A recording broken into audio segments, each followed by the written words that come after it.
की माणूस सामाजिक होण्याची काही कारणं आहेत. एकलकोंडा जर माणूस जर झाला ना, आज मुंबईसारख्या शहरामध्ये, दिल्लीसारख्या शहरामध्ये एकलकोंडी झालीत माणसं, आणि मग एक 1 BHK 2 BHK फ्लॅट घेतात. 1 BHK 2 BHK म्हणजे काय की जेवढं आपलं निव्वळ पडवीला जागा सोडलेली असते तेवढंच त्यांचं घर असतं, तेवढंच त्यांचं घर, आणि त्या घरावरतीच त्यांचं पूर्ण आयुष्य जातं. त्या घराचंच त्यांचं पूर्ण स्वप्न असतं आणि त्या आयुष्यभर त्या स्वप्नासाठी ते झगडत असतात. तेवढ्याच घरामध्ये ते रममान होतात. पण जसं जसं त्या भिंती बारीक झाल्या तसं माणसाचं मनही संकुचित झालं. आणि मग कधी कधी काय होतं की त्याच्या जवळची असलेली माणसं त्या घरातून निघून जातात आणि तो माणूस एकटा पडतो.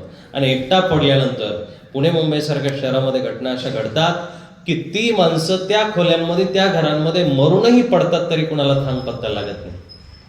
माणूस जर असामाजिक झाला, जनावरांसारखा जर एकटा राहायला लागला ना, तो जगूच शकत नाही. म्हणून माणसाने सामाजिक व्हावं, समाजामध्ये जावं, गुळ मिळावं, घुसळावं, मिसळावं आणि समाजावरती असलेले एक आपलं दायित्व व्यक्त करावं. प्रत्येकाच्या सुखामध्ये माणूस गेला पाहिजे, प्रत्येकाच्या दुःखामध्ये आपण गेलं पाहिजे. पण सुखाची गर्दी जास्त असते, दुःखाची गर्दी कमी असते. दुःखामध्ये माणसं जात नाही सहजासहजी, सुखामध्ये जास्त करून जातात. पण चुकीचं आहे. दुःखामध्ये आपण प्रत्येकाला आधार देण्याचा प्रयत्न केला पाहिजे. दुःखामध्ये त्या व्यक्तीचं आपण दुःख वाटून घेतलं पाहिजे.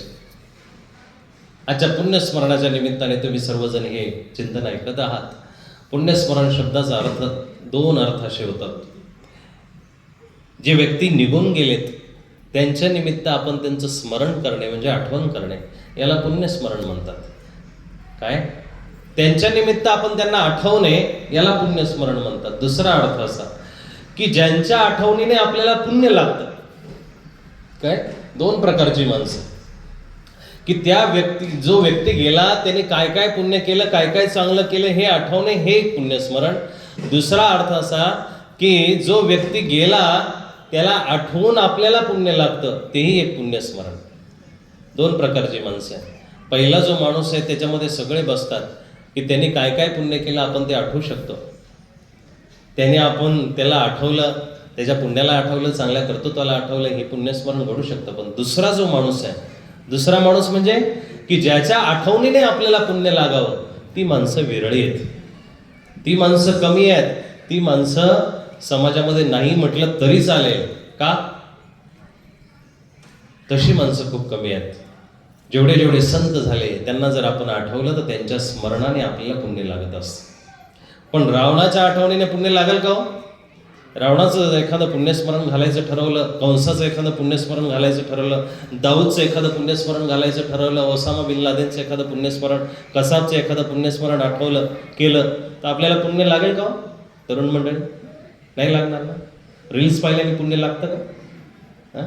मोबाईल चालवल्याने, गेम खेळल्याने, हिल फायर काय ते खेळल्याने पुण्य लागतं का? पण तिथं त्याच्याऐवजी एक जर प्रवचन ऐकलं, एखादं जर चांगला हरिपाठ ऐकलं, एखादा अभंग ऐकलं, चिंतन ऐकलं, उभे ऐकले तर त्यांनी नक्कीच लागू शकतं. जेवढे जेवढे तुम्ही बॅटलचे गेम खेळतात, हळूहळू बंदुका भलेही आपण मोबाईलमध्ये दाबत असलो, बटणं दाबत असलं, पण ते जे बटणं आहेत ते आपल्या डोक्यावरती स्वार होत असतात. एका माणसाला तुरुंगामध्ये बघा मेंदू कसा काम करतो. तरुण मुलं बसले, मला त्यांच्यासारखी उदाहरण द्यायला आवडतं.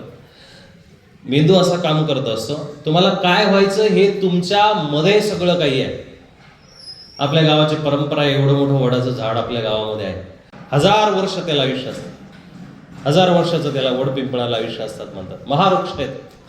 या महावृक्षाने त्याला पाणी नाही भेटलं, त्याचं संगोपन नाही झालं, त्याला खत कोणी टाकलं नाही तरी त्यांनी वाढणं सोडलेलं नाही आहे.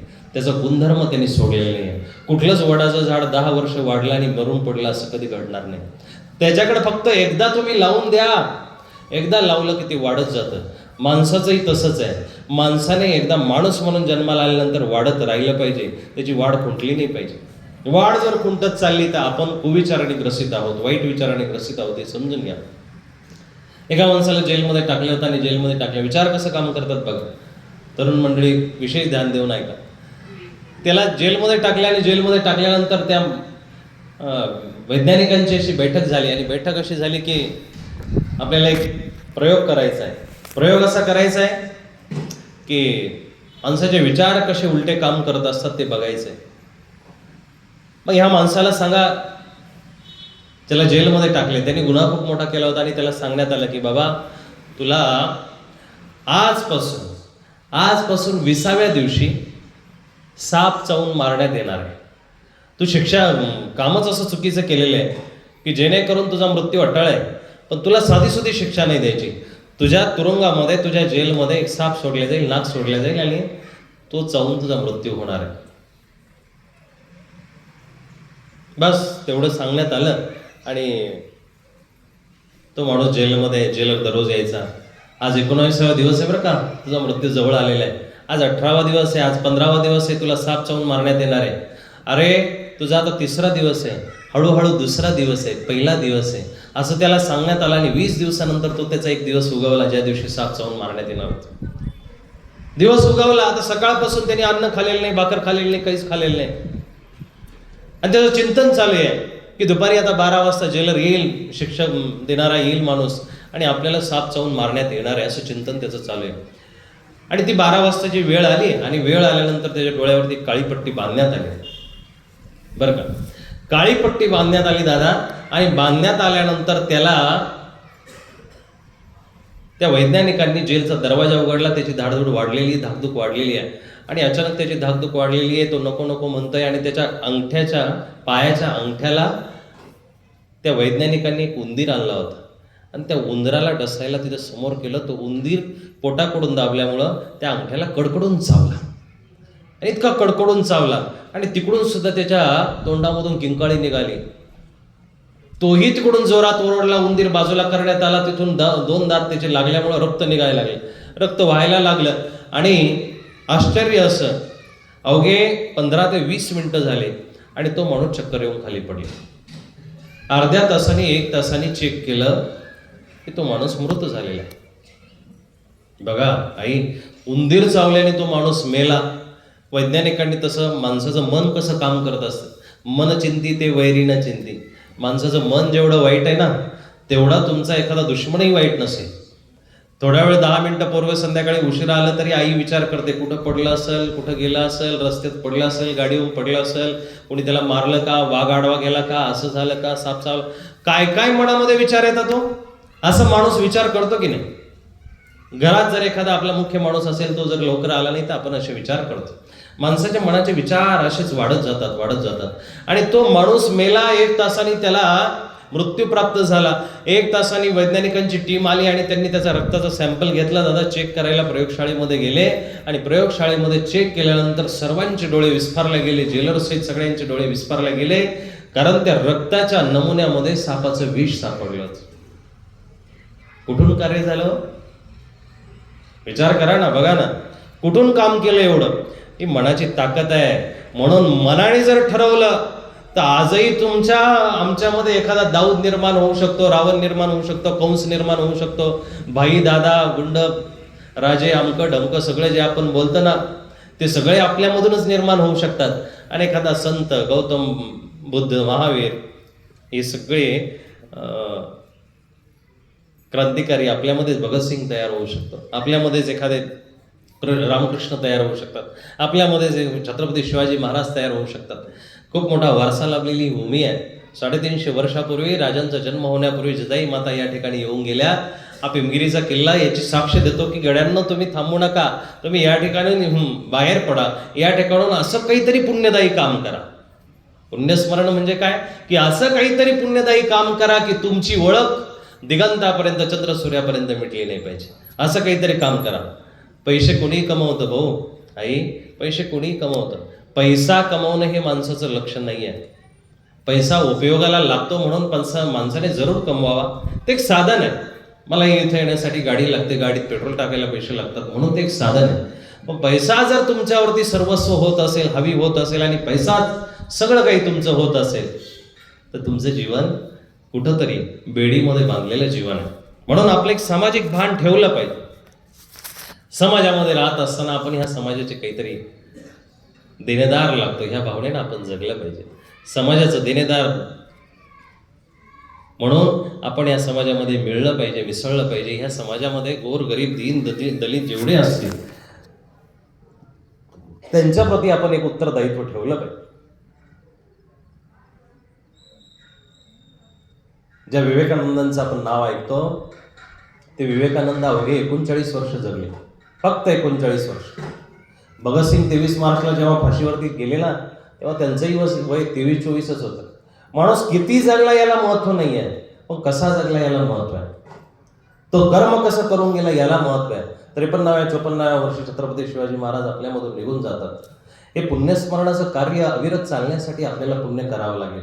तसं कर्तृत्वान व्हावं लागेल, तसं नीतिमान व्हावं लागेल, तसं जातिवंत व्हावं लागेल. तसं मी आताच रस्त्याने चालता चालता रविभाऊशी बोलत होतो की काही माणसं जातीवाचक म्हणून एखाद्या व्यक्तीला बघतात, पण दृष्टिकोन जर शास्त्रांचा बघितला तर शास्त्राने त्या जातींना जुगारून टाकलेलं आहे, समाजाला जुगारून टाकलेलं आहे. आणि एक वाक्य तिथं सांगावं वाटतं की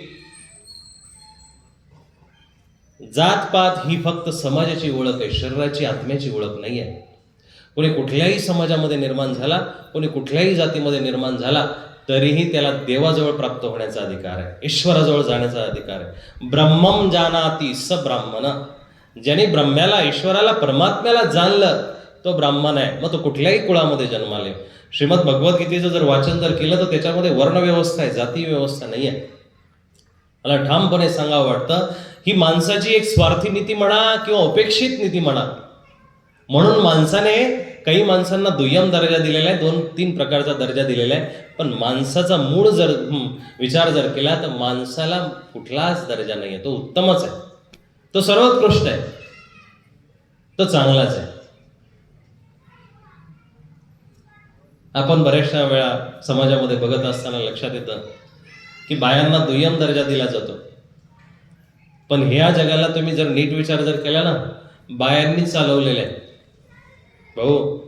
बाया चालवतात ह्या जगाला, स्त्रिया चालवतात. एक मंत्री आणा इथं भाषण द्यायला, तो 1000 माणसं गोळा करेल बरं का, त्याच्या नावाखातीर.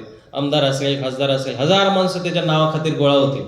पण त्यालाच एक घरून बायकोचा फोन येऊ द्या, अर्जंट तुम्ही 10 मिनिटात माझ्यापर्यंत हजर राहिले पाहिजे. काय मजल आहे त्याची की तो इथं भाषण करत राहिलो. 10 मिनिटात तो तयारी करेल, मला काहीतरी अडचण आली, दवाखान्यात जायचं आहे, अर्जंट आहे, असं आहे तसं आहे सांगून तो तिथं जाईल. आणि तिथं घरी गेल्यानंतर तिनं जर म्हटलं की काही काम नव्हतं, फक्त तुम्ही माझं ऐकता की नाही हे एवढं बघायचं होतं, याची तळपायाची आग मस्तकाला जरी गेली, तो भलेही तिच्यावरती हात उगारून जरी गेला, परंतु तिच्या डोळ्यापुढं म्हणा, तिच्या अस्तित्वापुढं त्याला पुढं जाता येत नाही. या सृष्टीला चालवणारी ताकद खऱ्या अर्थाने वेगळीच असते. परमात्मा ह्या जगाची ताकद आहे. त्याने स्त्रीला एक सृजन शक्ती म्हणून या समाजामध्ये पाठवलेलं आहे. आणि त्याही पलीकडं माणसाला फक्त कार्य करण्यासाठी प्रवृत्त केलेले आहे. तुम्ही काम करा, सत्कर्म करा, चांगले कर्म करा, एकमेकांना आधार द्या, एकमेकांना धरून तुम्ही एकमेका सहाय्य करू, अवघे धरू सुपंत. हे वारंवार सांगायचं कार्य संतांचं याच्याच करताय की बाबांनो, तुम्ही माणूस म्हणून जर जन्माला आले ना, तर माणसाचं आद्य कर्तव्य आहे की तुम्ही माणूस म्हणून जगलं पाहिजे, माणूस म्हणून राहिलं पाहिजे. माणूस आपल्या गुणांना विकसित न करता फक्त जगतोय जगतोय जगतोय याला काही अर्थ नाही आहे. तरुणांनी आपलं तारुण्य जपलं पाहिजे, वृद्धांनी ज्येष्ठांनी आपलं ज्येष्ठत्व जपलं पाहिजे. मोठा माणूस तो नसतो की ज्याचं वयाचे आकडे वाढले. काही माणसं 92 वर्षाचे झाले, 100 वर्षाचे झाले, 105 पर्यंत गेले. भूषणाने सांगा वाटतं आमची आजी, आमचे आजोबा 105, 110, 20 वर्षाचे होते. केलं काय? 120 वर्ष जगून, 110 वर्ष जगून केलं काय? केलेलं महत्वाचं लक्षात राहतं दादा. 350 वर्षापूर्वी छत्रपती शिवाजी महाराजांची जन्माची जर कहाणी जर बघितली, इथून सुरू झालेली, पण जसे पुढे गेले काल 12 त्या किल्ल्यांना हेरिटेज म्हणजे जागतिक वारसा म्हणून नोंद झाली. अशी नोंद इतिहासामध्ये झालेली आहे की ते अजरामर नाव झालं. अनंत काळापर्यंत जोपर्यंत सूर्यचंद्र राहणार आहे तोपर्यंत अजरामर नाव झालं. विचार करण्यासारखी गोष्ट आहे की आपण गेल्यानंतर आपल्या 7 बाऱ्यावरून 10व्याच्या दिवशीच आपलं नाव कट होऊन जातं.